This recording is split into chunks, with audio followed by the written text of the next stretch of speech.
کیا ہم سب مل کر ایک پورے گھرانے کی زندگی بدل سکتے ہیں؟ مبارک ہو، آپ نے بدل دی ہے۔ یہی پورا گھر ہے اور یہی پورے گھر کا سامان ہے۔ یہ صبح کے 6 بجے کا وقت تھا اور بھرتی کے لیے مٹی آ گئی۔ 8 بجے ہم مٹیریل سٹور پہنچے تاکہ وہاں سے اینٹیں اور دوسرا سامان خرید سکیں۔ یہ گھر کی تعمیر کا پہلا دن تھا۔ آج جو ہے مستری لگ گئے ہیں یہاں پہ، آج ہمارا دوسرا دن ہے۔ ذرا فرض کریں کہ آپ کے گھر کوئی کمانے والا نہیں ہے اور آپ کی جوان بچیاں کسی اور کے گھر سو رہی ہیں، اور آپ کا گھر اس قدر بوسیدہ ہو کہ آپ کو خوف آئے کہ کسی بھی وقت گر جائے گا، تو کیا آپ رات میں چین کی نیند سو سکیں گے؟ میرے خیال سے ہرگز نہیں۔ صبح 6 بجے کا ٹائم ہے، ماشاءاللہ سے ہمارا کمرہ آلموسٹ بن گیا ہے۔ آج اس کی چھتیں ڈالنی ہے۔ ہمارے پاس 2 مستری 2 مزدور ہو گئے ہیں۔ ہم چاہتے ہیں کہ جلدی جلدی گھر کمپلیٹ ہو۔ یہاں پہ ہم سوچ رہے ہیں کچن بنانے کو، اور یہاں پہ یہ واش روم بن جائے گا۔ ابھی واش روم کے حالات کچھ ایسے ہیں، لیکن کچھ ہی دن میں یہاں کے حالات تبدیل ہونے والے تھے۔ یہ ہمارا 5واں دن تھا جس میں بنیادیں اور دیواریں کھڑی کرنے کے بعد ہم نے چھت ڈال دی۔ میں چاہتا تھا کہ یہ گھر جلدی سے مکمل ہو جائے اور اس اندھیرے کے بعد دوبارہ ان کی زندگی میں روشنی آئے۔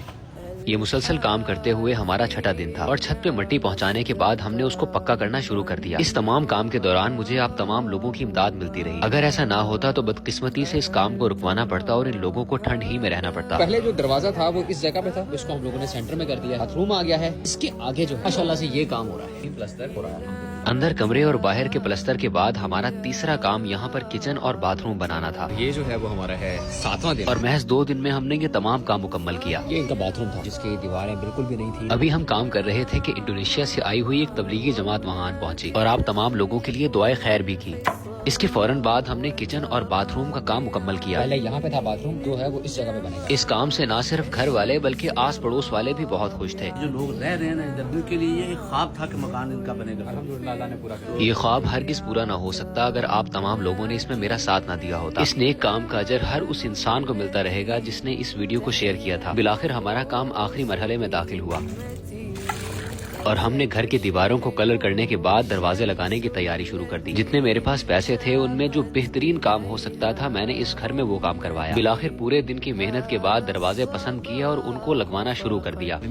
ان دروازوں کو لگانے کے بعد جب کلر کی باری آئی تو وہاں کوئی موجود نہیں تھا، تو کلر میں نے خود کیا۔ آج 17واں دن ہے، الحمدللہ سے گھر مکمل ہو گیا۔ صرف یہ دروازے پینٹ ہونے والے ہیں۔ دروازے پینٹ کیے اور ان کے گھر کے لیے نئی چارپائیاں بھی خرید لی۔ شفٹنگ سے پہلے گھر میں قرآن خوانی کروائی گئی اور ہم نے غرباء میں کھانا تقسیم کیا۔ یہ سب آپ لوگوں کی وجہ سے ممکن ہو پایا۔ الحمدللہ جی، کئی دنوں کی محنت کے بعد بالآخر ہمارا جو گھر ہے وہ مکمل ہو گیا ہے۔ باتھ روم جو ہے وہ بن گیا ہے، کچن بن گیا ہے، صفائیاں ان کے لیے نہیں آ گئی ہیں، بڑا کمرہ بن گیا ہے، تو زمین میں سونے کی ضرورت نہیں ہے۔ بچوں کی کتابوں کے لیے بھی بنوا دیا ہے۔ تمام چیزیں آپ لوگوں ہی کی وجہ سے ہو سکی ہیں۔ ان کے کیا تاثرات ہیں بات کر کے دیکھیں۔ الحمدللہ گھر بن گیا، کیسا محسوس کر رہی ہے؟ خوشی ہو رہی ہے بھائی، اتنا پیارا گھر بن گیا ہے کہ اتنی ہمیں توقع بھی نہیں تھی۔ بچے سونے کے لیے چاچے تائی بھی گھر سوتے تھے، جانا ہی نہیں تھا، آپ نے ہمارا گھر بنا دیا ہے ان بھائی اور کے وسیلوں سے۔ اللہ پاک ان کو بھی دے کامیابی جنہوں نے ہمارا کرا ہے۔ گھر جو ہے نا خواب ہوتا ہے، انسان پوری زندگی دیکھتا ہے، ان خوابوں کو پورا کرنے میں ہمارا ساتھ دے، اپنا اور اپنوں کا بہت سارا خیال رکھے۔